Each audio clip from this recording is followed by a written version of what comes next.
really like this horse. And I think it's a big ask for the New Lions, only £3 Gino's got to give him. Yeah, that might be the one, Ash.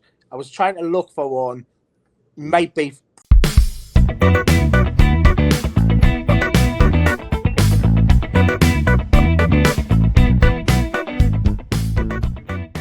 Hello, welcome back to the Only Fools Love Horses YouTube channel. It's one of the great days in the racing calendar, and this year's day looks very, very good indeed. It's the Cheltenham Trials Day this Saturday. It's also the River Don meeting over at Doncaster as well. So this Saturday is jam-packed. We're in that good part of the season. We just had the Winter Millions, which was, I think, a very good meeting. We've got Trials Day now, and then we've got the Dublin Racing Festival the week after. And we're here on your screens to bless you with hopefully some winners and not too many losers for the weekend's action. Gentlemen, good to be back on the channel. Had a nice little, just a week break from the Winter Millions, and we come back with Trials Day. Lee, I'm going to throw it over to you straight away. First of all, how are you?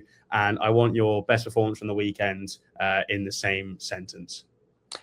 Fair dues. Ash, nice to see you, lads. Yeah, we had a little week off, but good weekend. It was a great weekend for racing, I thought. Plenty of good action. Harry mentioned it on his Twitter, actually, and there was like John Bond, Edward Stone, you had Appreciate It.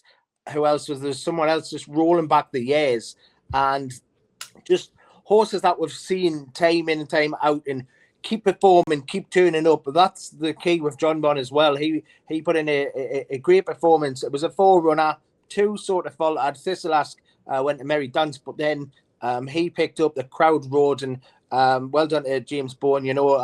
He says it was one of his darkest days in racing when he didn't mess up the horse, didn't communicate in the way as were crossed, but he says it was his dark day when he got beat in the rearranged Clarence House, wasn't it? But then to go back and win, look, well done to him. Some great performances. I thought All Park Star was really good. Beat Hurricane Pat by 12 lengths. Hurricane Pat scrambled in for second. Nico was right on it, kicked away the times and all them.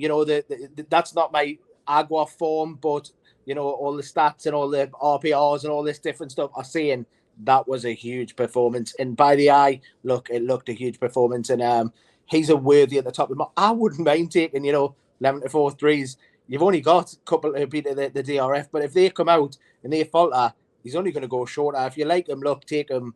And I really do like him. And look, I'm on at a little bit of a bigger price. I'm going to chip away and keep rolling with him. I think that was it. Altior-esque, I would have said, Ash.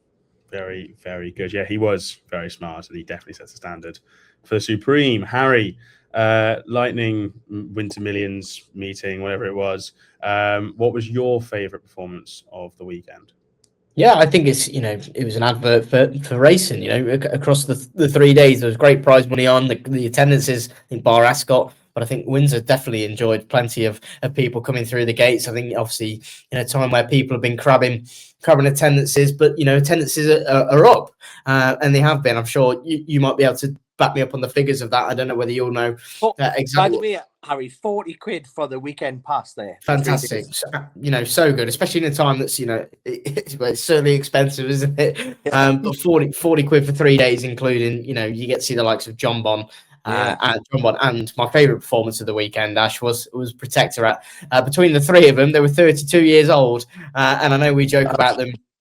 Between I know we joke about them, they're old enough to buy a packet of cigarettes. Well, they're certainly well over the age limit between Appreciate It, John Bon, and Protectorate. And Protectorate hit the £1 million marker by winning on Sunday. So it was great to see. And also Harry and Dan Skelton becoming the winning most joint trainer jockey combination, I think, in history, which is fantastic. I didn't know that.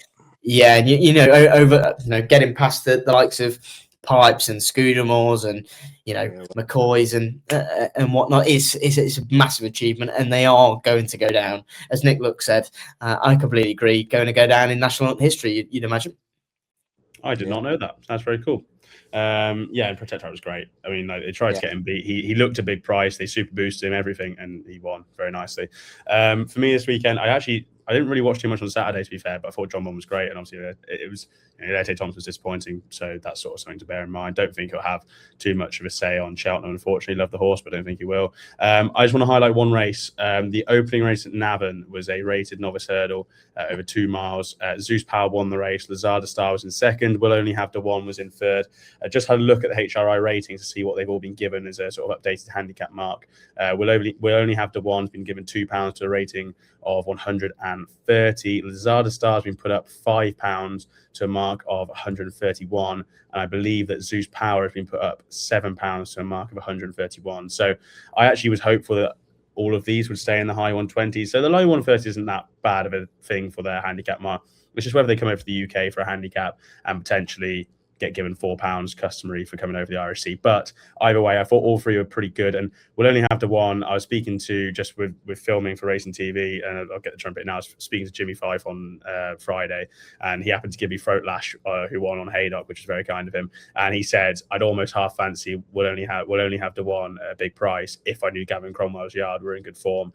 They're obviously not in good form. They're not from like 41 or something. They've only had 48 winners this year, 8% strike rate. They're running like stink. But this horse ran a nice race, finished third. He will, I think, be better over a trip. And also, you've got to remember, he nearly was going to beat I'll Sort That at Galway before falling. So that form must be really good. I think all three are well handicapped. I actually thought Lazard Star, based on Christmas, was a grade 1 horse in the making. If he's raced 131, even if he comes over for a Coral Cup, has he got the rate? No, he hasn't got enough runs for that. He won't be able to come over for a Cheltenham Festival handicap, I don't think. Even if he comes over for Aintree or runs at Punchdown, whatever, next handicap he runs in, if he runs in a handicap, I think all three of them are going to be well handicapped horses. Definitely a piece of form to follow. So on Gavin Cromwell, actually, I got a fair bit of shit last night for a late night tweet that I put out. so yeah, I did. I said, well, I checked it this morning, thinking, oh God, what was said here? And I said basically people are sleeping on what was it that I put? Plenty of recent talk about Cheltenham bankers, and everybody seems to be sleeping on the biggest certainty of them all. I didn't realise Lourdes had changed trainers to Gavin Cromwell. Is Anthony Honeyball, has he got one yet? just on that, we might as well mention that we'll be doing our anti-post series in a couple of weeks' time, so we might as well look. Harry will be to get stuck into his banker the meeting, but like in 2 weeks' time, after the DRF, we'll start with videos and we'll build it up each year. We'll get guests on. We got really good guests last year, and every year really we'll get good guests. So we'll build that up, and then we'll have a preview. Probably maybe it's on the like Sunday before Cheltenham or whatever it is. But yeah, we'll build it up. But the bank already, I did say, look, you can bookmark it. Stumptown won't win. I've got a couple for that race. Stumptown won't win.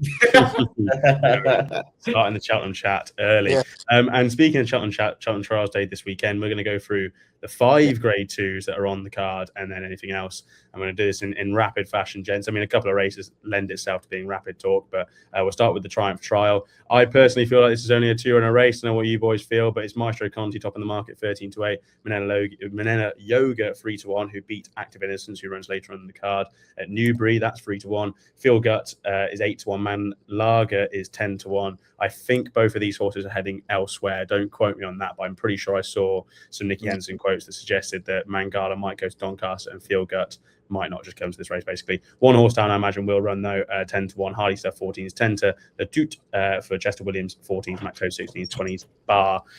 Gents, look, I think it's a good race. Manila Yoga obviously was nice at Newbury last time out. Maestro Conti's a half brother, full brother to Live Conti, half brother, and obviously looked pretty decent at Kempton last time out.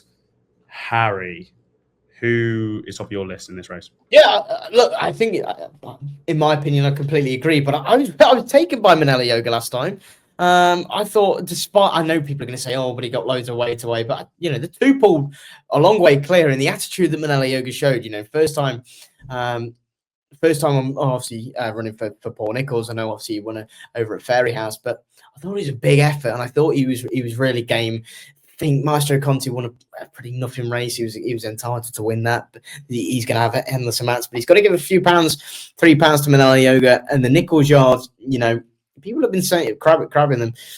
When they've had a few horses this year that have been pretty standout. I think this one could be could be I'm not saying a live contender in the Triumph, but I could certainly see him, hitting the top 5 or top 4 or 5. I think he's a decent horse. You don't get paid for that though, by the way. You don't, yeah, you don't. But what I'm saying is, in terms of this on Saturday, I think he could be up to winning this. So yeah, Manila Yoga is the one in here for me. Very good. I'd almost side with Manila Yoga at the price as well, to be honest. I thought both were good last time out. Obviously, first start in the UK, but I really liked how Manila Yoga went away from his hurdles, just like spring-heeled is kind of like the term I like to use quite a lot, and just sort of like the way he jumped and was instantly back on the bridle, didn't look any fuss getting over from A to B, and the way he went past Active Innocence, I don't think it was Active Innocence disappointing as such. I think it was more Manila Yoga just using the weight advantage to his helping, really, and I thought he was quite good, as much as he was getting 6, 8, 22 pounds from Active Innocence. I thought he was still pretty decent, to be honest. So I'd almost half chance him in this race, but just wouldn't shout off 10 to the toot for Chester Williams. Was good at Chepstow. Thought he was very impressive, and there's not many negatives you can have about the horse at all. So I thought he was a nothing race though, wasn't it? That one at Chepstow, it all fell apart. It was nothing enough, but like I suppose Matt Toad was further down the field. He disappointed. It was a nothing race, but I thought he was still quite impressive in what he did. So I thought there's no real negative to be had about the horse, to be honest. I just thought he's a big price because of connections. But Manila Yoga for me, probably. Lee, what about yourself? Yeah, just looking at Ash, one horse down, 10 to the toot, Matt Toad. Them are probably all overpriced slightly. Matt Toad disappointed the last day, but the Moors weren't and still aren't in as good form as when Matt Toad won first time out at Sandown. Manila Yoga there, look, won well, but got all that weight. Active Innocence will get onto that race, entered in the last race, the Alba Bartlett Trail. The connections who have All Park Star says be tough to beat Active Innocence on Saturday's card, so that's interesting anyways, and that'll back the form of Manila there. Mysore Country, I seen I was with Christian Williams on the day he won, and Lisa Hales come in and was chatting to Christian and says that they really like the horse, but like Harry says, what was in behind, for me, I'm going to say it's a no bet race. You don't have to bet in every race, gamble responsibly and all that, because this is one to watch. We don't know where we're at with them. The form could, be anywhere. Mysore Country could be, a grade 1 animal, but it'll need to improve, and we don't know where he's at. So, look, it's wide open for me. I'm sorry to go around the houses, but no bet for me. No, that's fair enough. You don't know enough about the horses, to be fair. So, it's one of those. Don't know about everyone else, but Man Lager for Nicky Henson very much reminds me of an ex-footballer, or it might still be a current footballer. Mangala used to play for Man City. Nearly stumbled over the name when reading through the betting there about 5 minutes ago, but it's Man Lager, not Mangala. Equaling Mangala, was it, I think? Yeah, that's a FIFA throwback, that. Absolute FIFA throwback. What a legend he was. 78 gold rare. What a player. Anyway. Tangent away. Grade 2 Cotswold Chase, and we have our first short price favourite of the day, Great Dawning, 2-1 on long press for Spillans Tower. He'd be a very interesting runner in here, getting £6 in weight, 5-1. Stellar Story, 12s, and Flooring Porter. They said they were going to go to the Cleeve, I thought, and now giving him an entry for the Cotswold. What's going on, Gavin? 16s. Gents, I'll go Lee. I'm pretty sure you backed him for the Betfair Chase. I actually think both of you backed him for the Betfair Chase. Grey Dawning, does he win? Probably, Ash. I know that's not a confidence selection again, but the home press has got to step it up again, I think. Has won this in the past. Spillans Tower needs that bit juice in the ground. Currently good to soft for the ground. Might get a little bit of juice and get worse. Who knows? Does need that bit cut. Is been off for a while and was hurdling the last time, if I remember correctly, but needs to step up again. Stellar Story, fair enough. And Flooring Porter, you mentioned Gavin Cromwell's form. He's right out of form, and Flooring Porter's return as well. Not for me. He looks just the obvious one, Great Dawning, going there into a Gold Cup. He hosed up in that Betfair Chase, but he done it on the bridle. How much length that he would have put between them if he hadn't been ridden that way, who knows? He's beat Royal Pegay, who's older than me. Look, time's ticking on for him. And yeah, look, he was entitled to win at Great Dawning, let's say. So all said and done, I think you'll win it 1-2. Again, maybe I'll sit out. I might be muggy and double him up with Gino or something like that. But I thought he'd be a little bit on the better side of that price. As to be totally honest, I think 1-2 is skinny enough, to be honest. Yeah, I suppose it's the break and the sort of coming back from what is notoriously a grueling race like the Betfair Chase. This is often, sorry Ash, this is often a grueler itself. You've seen in the past. Now, I was mentioning about it nearly broke. Well, I think it did. Many clouds. Beat Thistle-Ask in this race, if you remember years ago. Thistle-Ask. It's Thistle-Crack, not Thistle-Ask. I said it last night on a thing. Thistle-Ask. I keep saying Thistle-Crack. Sorry, Thistle-Crack. And it's a grueler. Then it depends how it works out, but it often takes a lot out of horses. So close to Cheltenham, I think this trail is not a trail for a Gold Cup. Personally, I don't like it. That's how I say it. The slowest finish I've ever seen at Cheltenham is Chantry House beating Santini in this in 2022. Yeah, that was a mad race, that was, wasn't it? I mean, I'd love to put Chantry House and Wade out in a 5 furlong sprint and find out who's the slowest horse, because they are the 2 slowest horses that I can 10 minutes. Yeah, exactly. I mean, they came up the hill. They came up the top of the hill almost as if it was like straight after Christmas that they just hadn't moved off the sofa and they just done 3 miles and you're absolutely bollocks. That's how they were. Yeah. So, I don't know if you can get it on while we're waffling, Ash, but do you know how many Cotswolds have been a good indication of a Gold Cup winner? I'm thinking more ahead because look, you ever take 1-2 and take a chance and try and nibble a bit away at coppers, or do you think Grey Donan's a live contender for a Gold Cup? If so, you need to win this impressively. And just for me, I just think, look, like I say, I might double him up with the likes of Sir Gino. He'll probably win, but at the prices, do you need to have a go at him? Probably not. I suppose. While you find that, Ash, do you want me to just go through mine? Yeah, go on. I don't have a fancy for it. You have put me away. No, I've got it here. Just the last 10 years, anyway. I don't think it's a great record for horse, to be honest.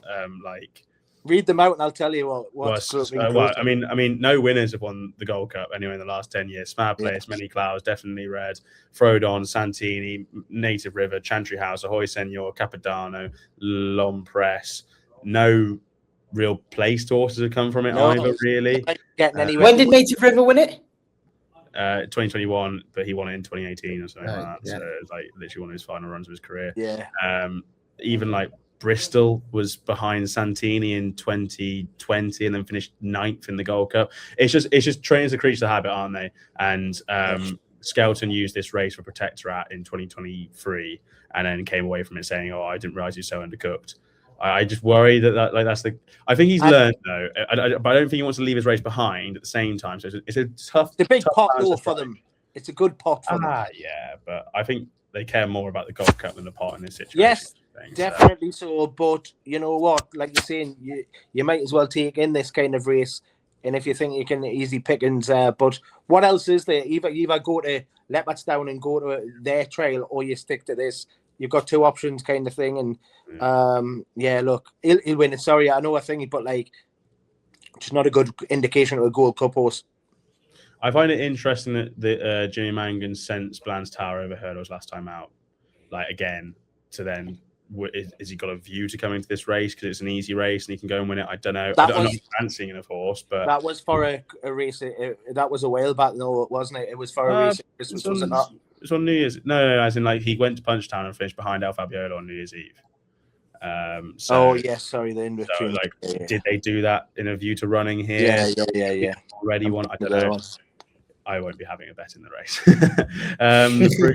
The 3 o'clock is the Unibet Hurdle. It could be a very similar case here, or could it? Because the new Lion is 2-1 in this to beat Sir Gino, who is 2-1 on Poneros. The Triumph Hurdle winner, ladies and gentlemen, is 12s. Brentford Hope is 6-6s, and the Mean Lion 6-6s. Both of those horses running within 8 days and 7 days in Brentford Hope's case of their last run. So I think we can rule them out. Sorry, guys. Harry, look, we've had discussions about this on this. Round 2, ding, ding, ding. No, but just the new Lion, Sir Gino. Obviously, I wouldn't think you'd be betting Sir Gino unless you think he's value at 2-1 on, but I assume you think Sir Gino's going to win this. He's value right now for the champion hurdle is what he is. Because my theory is, you're more than welcome to shoot me down here, but he wins, in my opinion, impressively on Saturday. And then you look at the champion hurdle opposition that he's got to face. And I'm thinking, well, if he smashed the New Line out the way, who's probably his second in the market, is that right? I can't really see much more turning up against him. I think it'll be short field, and I'm thinking you've got 6-4 now. I mean, after time me all you want, I wanted a bigger price. I don't care. Because we're going to see something on Saturday that we saw at the Trials Day a couple of years ago. I just love him. I was so taken back by how keen he was and how strongly he finished. And I think it's a big ask for the New Lions. Only £3 Gino's got to give him. I mean, how much do you put in a bounce factor? Do you ever consider that, Harry? Yeah. No, I think the New Lion. You've got to kind of in some respects to kind of think, oh well, he could bounce. He's going to have 3 runs, but this is a tried and tested route for Nicky. Constitution Hill came here last year, I think. Yeah, he flew it back. Yeah. But the New Lion, I think it's going to be a tougher ask coming off a nasty fall. That's just my opinion. Now, he might be scoring well, but in the back of his head, that will be happening. Whereas Sir Gino, I just think he's got all the confidence in the world. I think he's an absolute machine. I think he will give him a good pasting on Saturday, and I think the champion hurdle is his for the taking. My 2 pence is... No, I knew you were a Sir Gino fan, and I don't doubt that he's got a fantastic chance this weekend. Lee, I assume you're the same sort of reasoning with Sir Gino kind of thing. Yeah, just interesting on that. Like, everyone used to slate Constitution Hill for only having like 1 run before champion hurdle. The New Lions only had 1, and so was Sir Gino.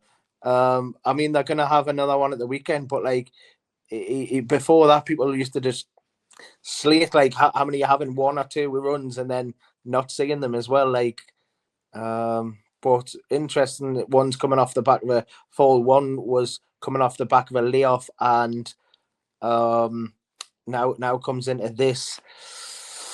Yeah, look, it'll be interesting. I really like them both. I actually have backed them both for champion hurdle. I backed. Yeah, look, I managed.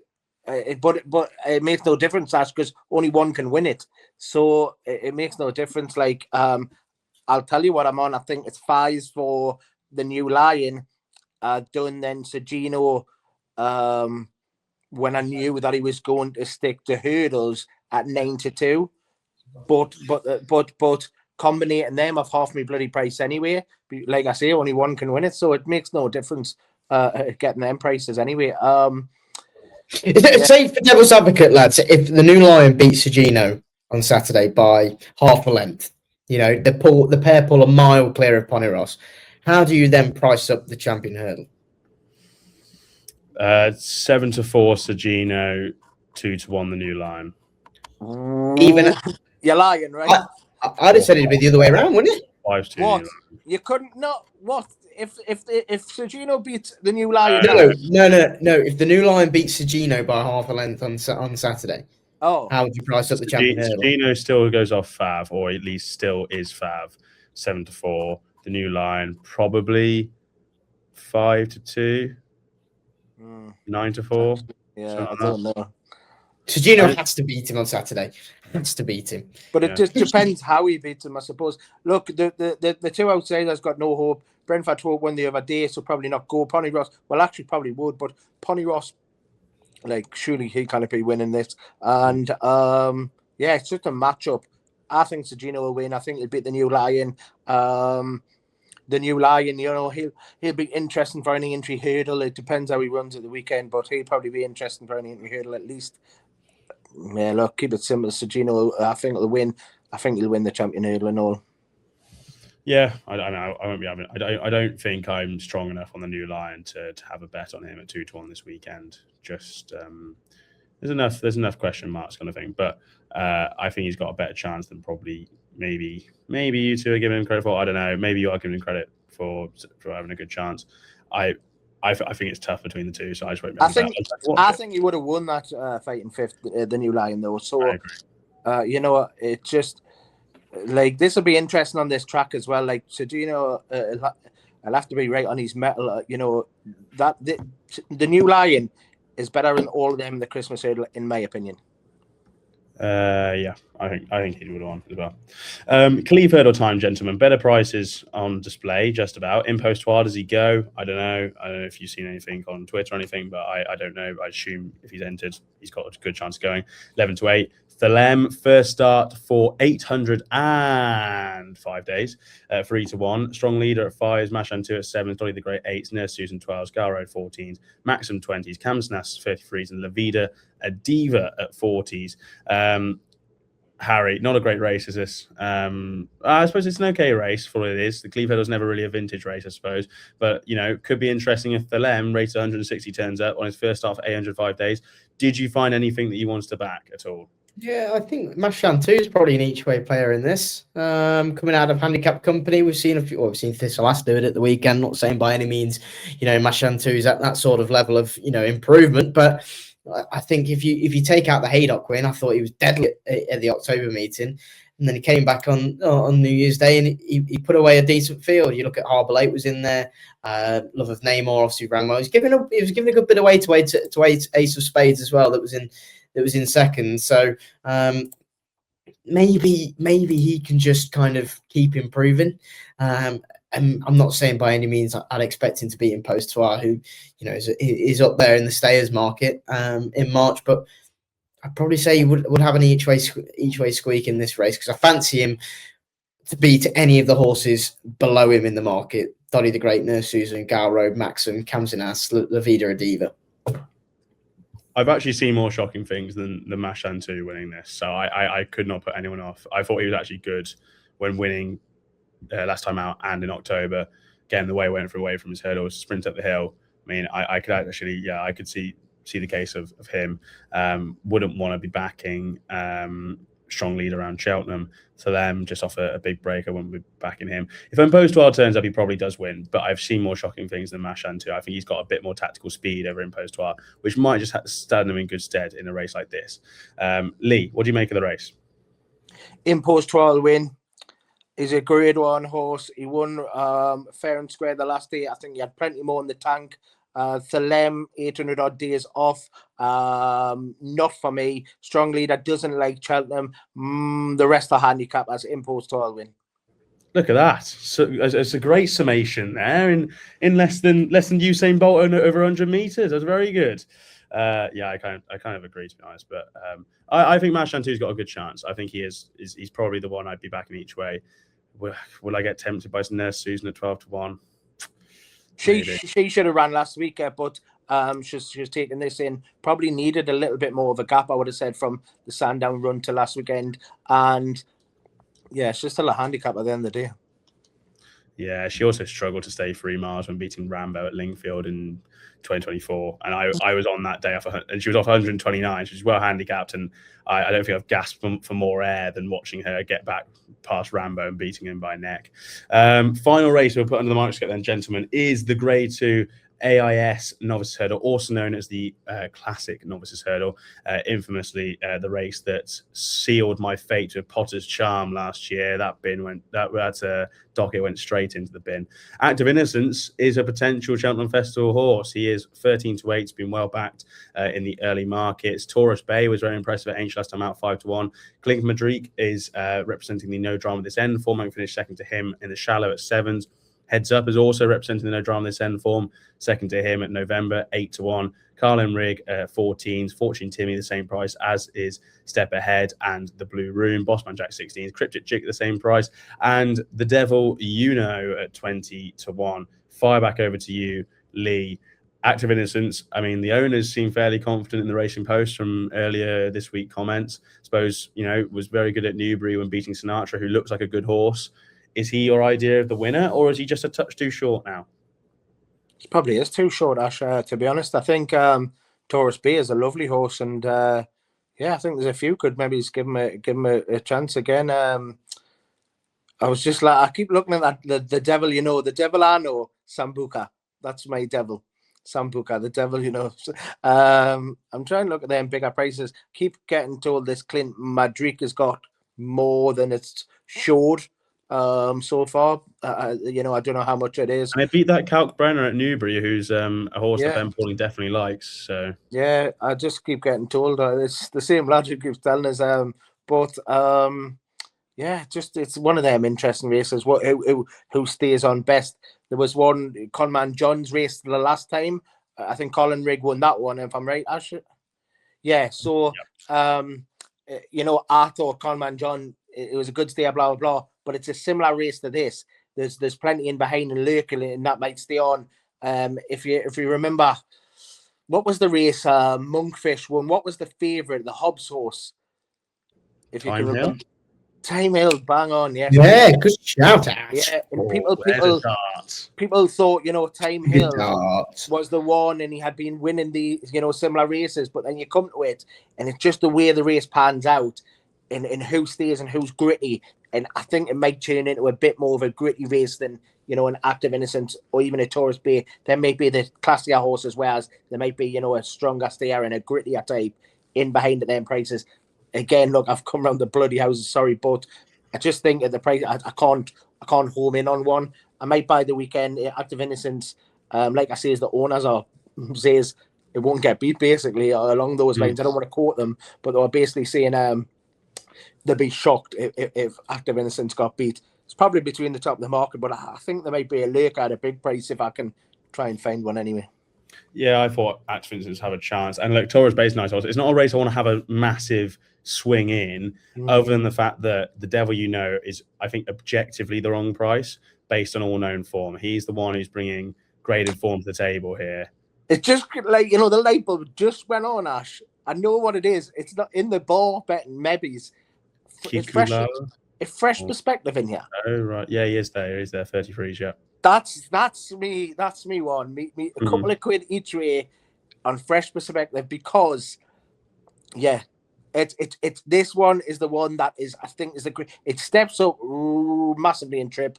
It ran last time out behind Hurricane Pat off the top of my head. Yeah, Hurricane Pat, Sober Glory was in there behind and come out and bolted up since, but it didn't have its spoon and title to do so. But yeah, that might be the one, Ash. I was trying to look for one. Might be fresh perspective. That went something from like 4s to 12s, didn't it? Or something silly like that. I think it wants fences, and it definitely wants 3 miles already. I think it wants fences. I think he's been slightly crippled by his Weatherby win in November, because he now has to give weight away. So that's my only worry of the horse. I just think if I was looking for one, them grittier types, it might be him, but it probably Active Innocence should be winning, but yeah. Anyway, sorry.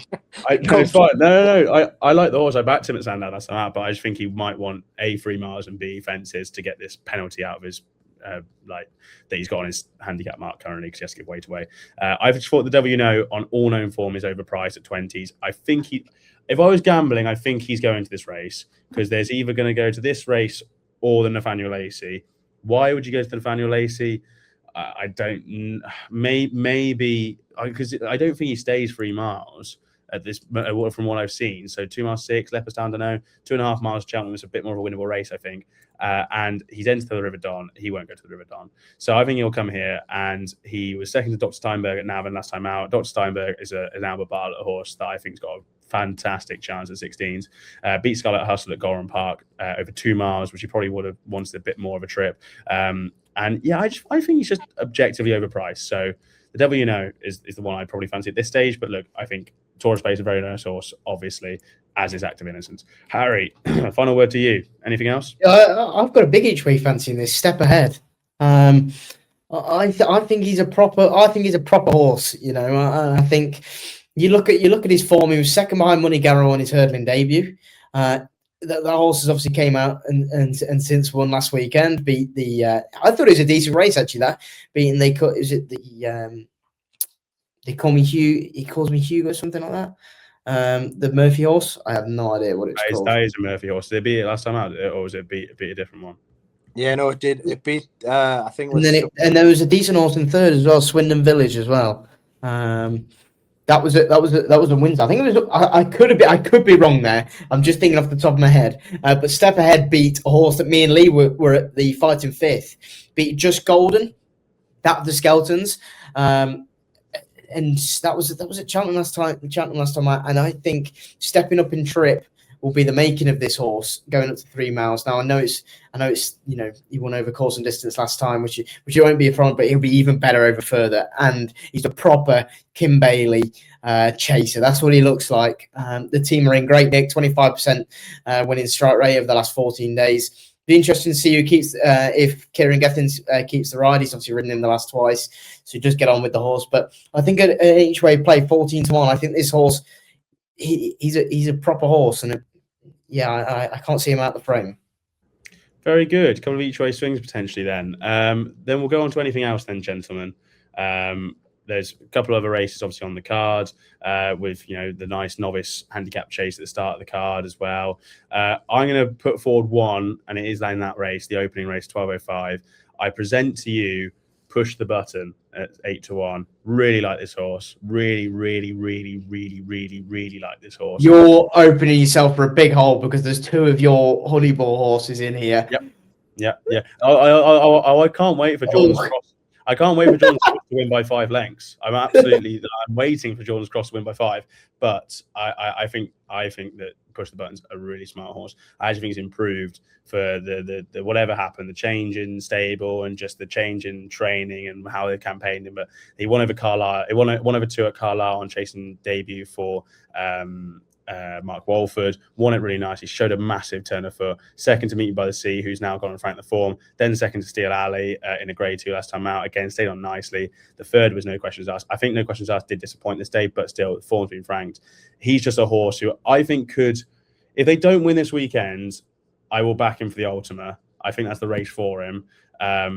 If they do win this weekend, fine. I've collected. I don't really care. So I think he's got a chance at 8-1 this weekend at 12:05. I think Push the Button is quite a nice horse. Gentlemen, anything else, Lee, for you? Not for me, Ash, no. Nap of the weekend? What was that Cleeve horse again? I said the Impostoire. Impostoire with Sir Gino, double them up. No worries at all. Thank you very much. Harry. Booster Bob in the 115, the Betfair Exchange handicap chase. He'll be my nap of the weekend at 4-1. I think he's a big price, and I don't like Jaguar. Okay. I did like him last year, but he pissed me off at Cheltenham in December, so I don't like him. So, Booster Bob beat Leader in the Park, beat Prairie Wolf, who came out. Obviously, Prairie Wolf is back in here. Prairie Wolf won. That's who I fancy. No worries at all. Thank you very much, gentlemen. And thank you very much, everyone, for watching. This is our Cheltenham Trials Day preview. As Lee said earlier, we'll be doing the Antipost series in a couple of weeks' time after the DRF. So looking forward to that. If you enjoy it, please do like and subscribe. Join us at 10:30 a.m. on Saturday for our Saturday Live on Twitter at OFLH Racing. Just a nice time of the year. So make sure to check out all our Twitters as well for fancies and everything like that. If you want to play any fancies, please do it responsibly. And until next time, we'll see you very, very soon.